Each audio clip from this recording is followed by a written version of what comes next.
Mes chers compatriotes, hôtes étrangers qui vivaient parmi nous, au seuil du Nouvel An, je suis heureux de vous adresser mon message de vœux. L'année 2020 a été particulièrement éprouvante en raison des impacts sévères de la pandémie Covid-19. Je prie pour le repos de l'âme de nos morts et souhaite prompt rétablissement aux malades.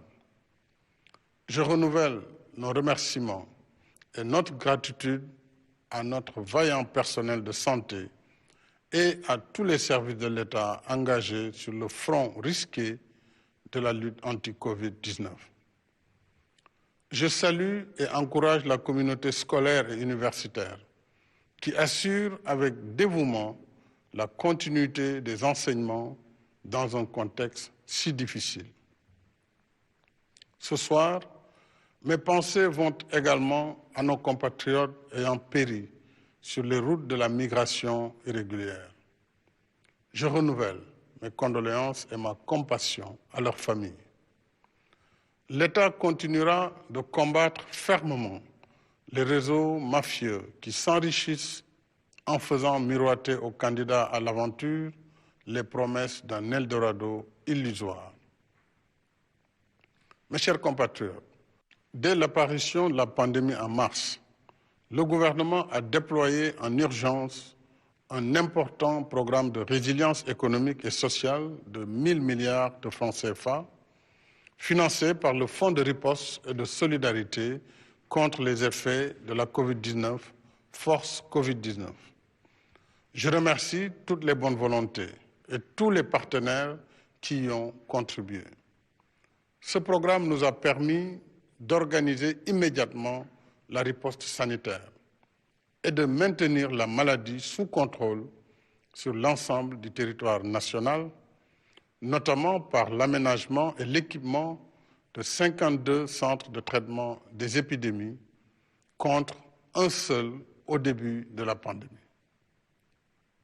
Le gouvernement travaille également à l'acquisition de vaccins dans le respect des règles d'éthique en la matière.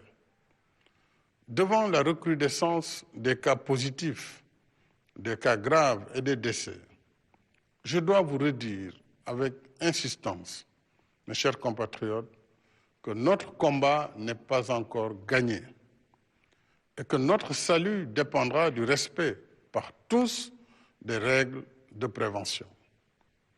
La responsabilité de chacun est engagée dans la lutte pour la préservation de nos vies et de notre santé. Et l'État continuera de veiller sur l'application stricte des mesures d'ordre public. En outre, le gouvernement poursuit les efforts d'amélioration de notre système de santé. Ainsi, avec ces nouveaux locaux et ces équipements de dernière génération, le service des maladies infectieuses et tropicales de Fann a été élevé aux meilleurs standards internationaux. En 2021, 4 nouveaux hôpitaux seront réceptionnés à Kédougou, Kaffrine, Sédhiou et Touba. 33 unités d'accueil d'urgence et 7 services de réanimation seront mis aux normes à Diourbel, Fatick, Kaffrine, Kaolack, Louga, Matam et Saint-Louis.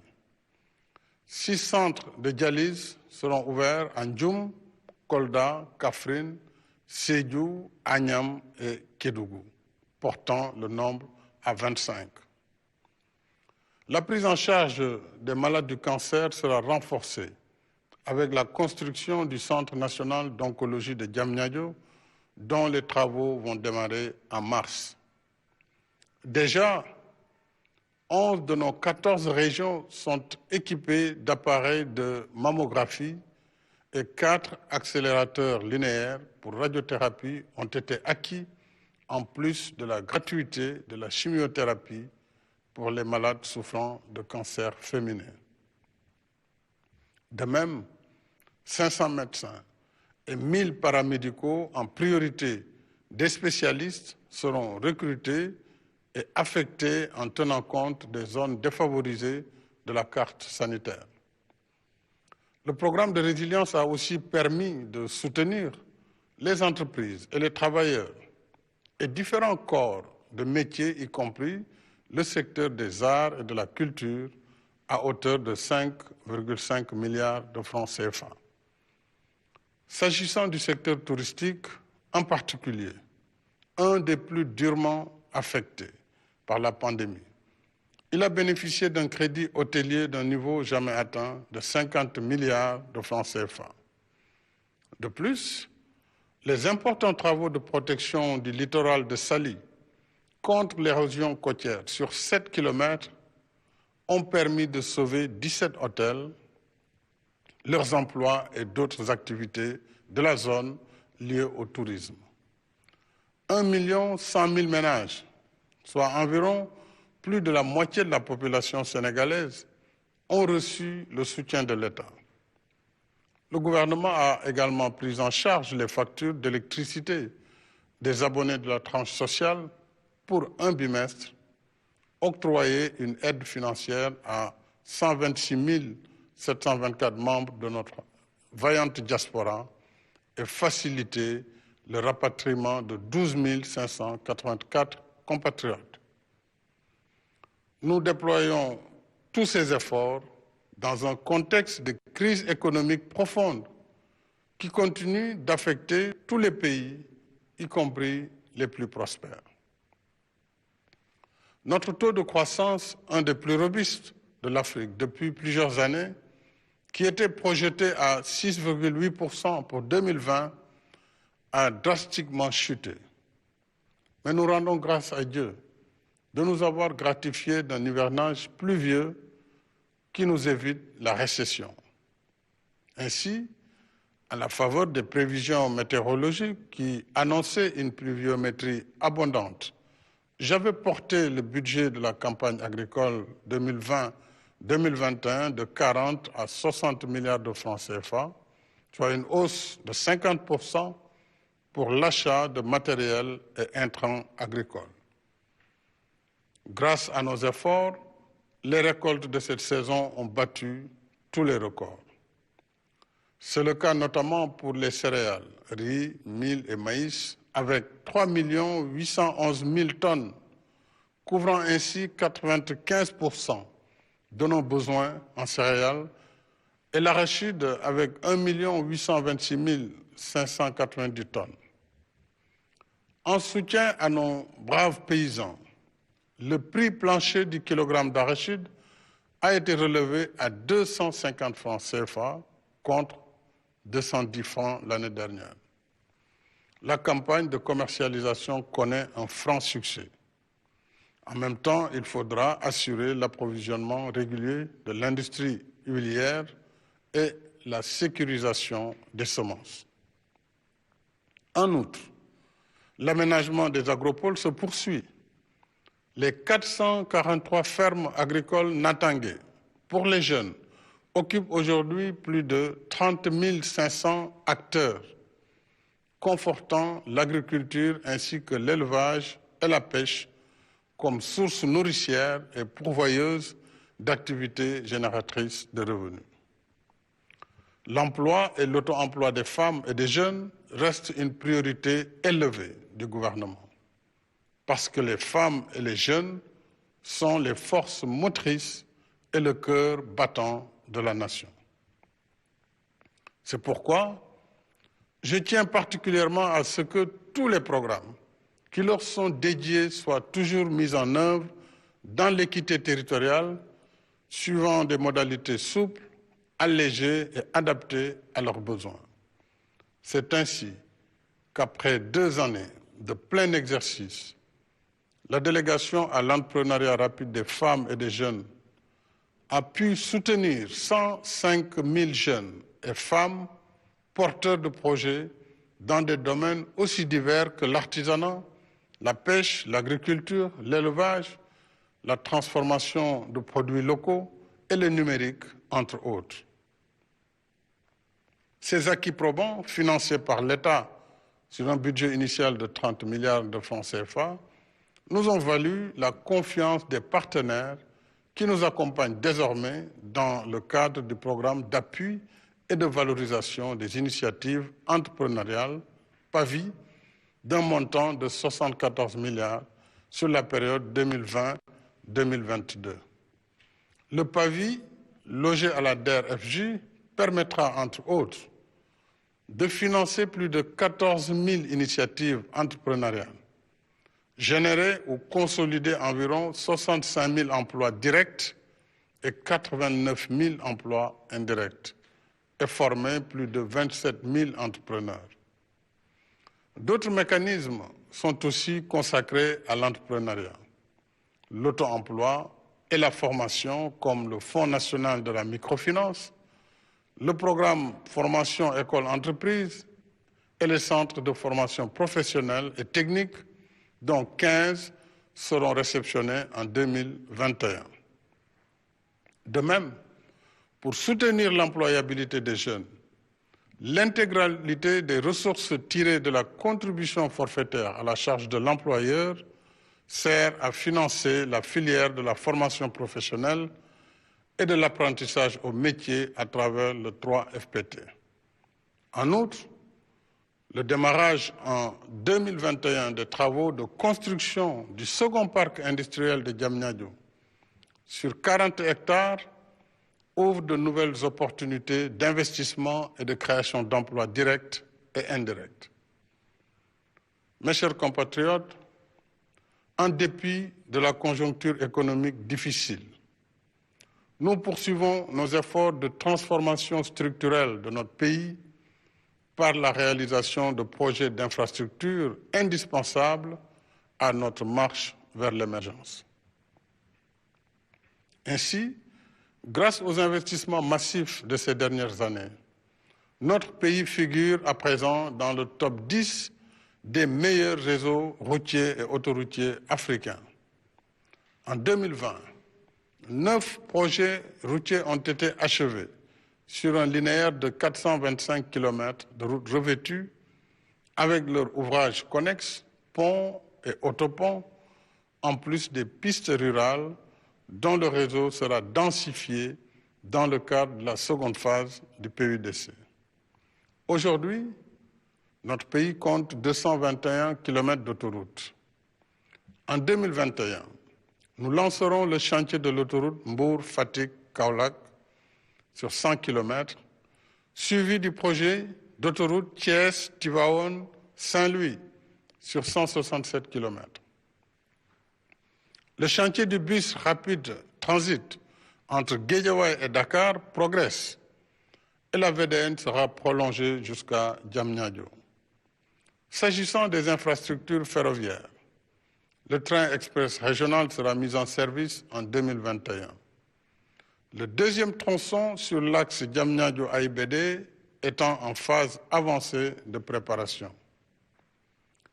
Avec la réhabilitation du chemin de fer Dakar-Tambacounda qui débutera en 2021, nous ferons revivre et prospérer toutes les activités liées au transport de masse, des personnes et des biens par voie ferroviaire.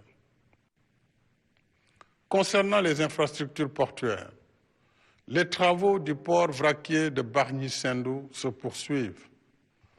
Je suis également heureux d'annoncer qu'après 3 années de négociations, nous avons conclu avec notre partenaire stratégique les accords relatifs à la construction du méga-projet de port du futur à Ndayane sur 1200 hectares. Avec plus de 840 millions de dollars pour la première phase, c'est le plus important investissement privé de l'histoire du Sénégal pour réaliser le plus grand port multifonctionnel de l'Afrique de l'Ouest avec un tirant d'eau de 18 mètres. L'État sera actionnaire dans la société concessionnaire et il l'est désormais pour les autoroutes à péage. Une fois achevé, ce projet à forte intensité de main-d'œuvre contribuera à décongestionner Dakar et attirera d'autres investissements au sein de la zone économique spéciale jumelée au port. S'y ajoute que notre pays vient d'adhérer à l'initiative dite Passeport logistique mondial qui, en intensifiant considérablement le volume des activités de fret, le projette dans le cercle restreint des plus grandes plateformes maritimes et logistiques mondiales. Sur le volet aéroportuaire, l'AIBD verra sa plateforme technique renforcée avec la construction d'un centre de maintenance aéronautique. Le programme de réhabilitation des aéroports régionaux a déjà commencé à Saint-Louis et se poursuivra en janvier à l'aéroport de Ourossogui-Matam. Ces chantiers et celui de Kaolack seront livrés en 2021, en même temps que vont démarrer les travaux pour Ziguinchor, Tambacounda et Kédougou, ainsi que les études pour les aéroports de Kolda, Sédhiou, Cap Skirring, Linguère, Podor, Bakel et Simenti. À terme, c'est tout le système du transport aérien national qui sera profondément révolutionné, offrant ainsi une mobilité aérienne jamais égalée sur l'étendue du territoire national. L'électricité est une autre priorité qui catalyse la dynamique d'émergence. Nous gardons intact l'objectif d'accès universel en 2025. Chaque village, chaque foyer du pays mérite d'être éclairé. C'est cela aussi le Sénégal pour tous. D'une puissance installée de 1249 MW en 2019, nous sommes passés à 1350 MW en 2020. Le programme d'installation de 50 000 lampadaires solaires étant achevé, nous lancerons en 2021 un nouveau programme de 100 000 lampadaires solaires pour couvrir l'ensemble des communes du Sénégal et un projet d'électrification solaire de 1000 villages qui s'ajoutera à celui en cours pour 300 villages. De même, le PUDC lancera un nouveau chantier d'électrification de 2000 villages qui bénéficiera à 433 144 habitants et augmentera ainsi de 11,36% le taux d'électrification rurale. Je me réjouis également de la signature en octobre dernier du contrat de construction d'une centrale électrique à gaz de 300 MW à capitaux entièrement sénégalais. Cette première de l'histoire du Sénégal dans ce domaine illustre de façon concrète l'application de la loi sur le contenu local pour l'exploitation future de nos ressources gazières et pétrolières. Mes chers compatriotes, avec un budget de 4 589 milliards de francs CFA contre 4 251 en 2020, 2021 devra être une année de relance de l'activité économique, en dépit des aléas liés à la pandémie. C'est l'objet du plan d'action prioritaire, ajusté et accéléré, PAP 2A, issu du Conseil présidentiel du 21 septembre et du nouveau cadre juridique du partenariat public-privé. Le combat pour le développement se gagne d'abord par l'état d'esprit. Plus que jamais, nous devons rester d'attaque et garder le cap sur l'objectif d'émergence à l'horizon 2035, en reprenant avec confiance et détermination notre trajectoire de croissance. Cet objectif est à notre portée parce qu'il prend forme dans tout ce que nous sommes en train de faire, notamment la réalisation d'infrastructures, la quête de la souveraineté alimentaire, la transformation structurelle de l'économie, la formation de nos ressources humaines, la politique d'équité territoriale et d'inclusion pour l'accès de tous aux services sociaux de base. Voilà le chemin de l'émergence. Et sur la voie de l'émergence, il n'y a ni temps à perdre, ni force à disperser, ni intelligence à divertir. C'est pourquoi j'ai prescrit au gouvernement de rester dans le temps de l'action, qui signifie fast track, travail et résultat. Et c'est pourquoi je continuerai à dialoguer pour rassembler toutes nos forces et nos intelligences au service du destin national, notre cause commune. Car de tout temps, c'est dans l'unité et la stabilité qu'une nation qui aspire à l'émergence trouve la force qui féconde son progrès économique et social. Ensemble, nous serons plus forts pour dominer les contingences de l'immédiat, vaincre l'adversité, agir sur notre présent et forger un nouvel élan vers un avenir meilleur. À chacune et chacun de vous, mes chers compatriotes, j'adresse mes vœux affectueux de bonne santé, de bien-être et de réussite. Que la paix, la sécurité et la stabilité continuent de régner sur notre cher Sénégal, afin qu'il poursuive sa marche résolue vers plus de prospérité dans l'unité et la fraternité. Bonsoir et déwénati.